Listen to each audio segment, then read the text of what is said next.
بسم اللہ الرحمن الرحیم۔ میرے معزز و محترم دوستو، السلام علیکم۔ دوستو، ایک مرتبہ کا ذکر ہے، حضرت عیسیٰ علیہ السلام پہاڑ کی طرف بھاگے جا رہے تھے۔ یوں معلوم ہوتا تھا کہ جیسے کوئی شیر ان کے در پہ ہے۔ ایک شخص ان کے پیچھے دوڑا اور بھاگنے کا سبب پوچھنے لگا اور کہا، خیریت تو ہے؟ آپ کے پیچھے تو کوئی نہیں ہے جو آپ اس قدر تیز دوڑ رہے ہیں۔ چونکہ حضرت عیسیٰ علیہ السلام اس قدر تیز بھاگ رہے تھے کہ اس کا جواب نہ دے سکے۔ اس شخص نے بھاگ کر ان کے قریب ہو کر کہا، خدا کے لیے تھوڑی دیر کے لیے رک جائیں اور میری بات کا جواب دے دیں، کیونکہ آپ کے بھاگنے سے میں سخت تشویش میں مبتلا ہو گیا ہوں۔ آپ کے پیچھے نہ تو کوئی شیر ہے اور نہ ہی آپ کو کسی دشمن کا ڈر جو خوف سے آپ بھاگ رہے ہیں۔ حضرت عیسیٰ علیہ السلام نے فرمایا، میں ایک بے وقوف سے بھاگ رہا ہوں، تو مجھے نہ روک۔ اس شخص نے کہا، آپ کے دم کرنے سے تو اندھے بہرے اچھے ہو جاتے ہیں، آپ بے وقوف کی حماقت سے اس قدر خوف زدہ کیوں ہیں؟ حضرت عیسیٰ علیہ السلام نے فرمایا، تیری بات درست ہے۔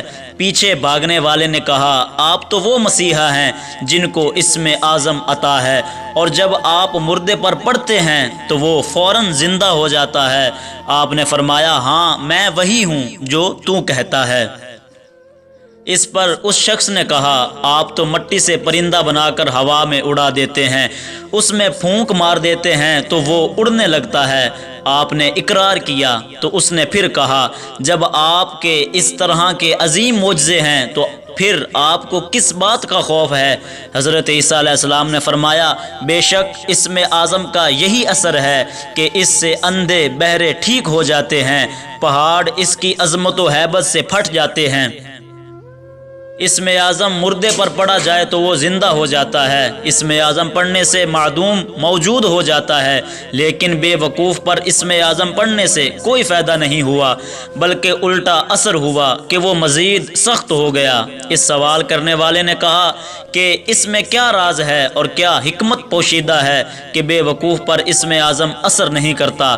حضرت عیسیٰ علیہ السلام نے فرمایا کہ بے وقوفی عذاب الہی ہے اور اندھا پن ایک آزمائش، اور جو آزمائش میں مبتلا ہوتا ہے اس پر رحم کیا جاتا ہے، جبکہ احمق پر جوتے برسائے جاتے ہیں، یعنی بے وقوف کی حماقت پر ہر شخص کو غصہ آتا ہے۔ حماقت کا اثر اللہ تعالیٰ کی ایک مہر ہے جس پر کوئی تدابیر مؤثر نہیں ہوتی۔ اس حکایت سے یہ نتیجہ اخذ ہوتا ہے کہ بے وقوف چاہے جتنا ہی ذہین ہو، اس کو احمق سمجھو اور اس سے اس طرح بھاگو جس طرح ہرن شیر سے بھاگتا ہے۔ حماقت کا مرض عذاب الہی اور لا علاج ہے۔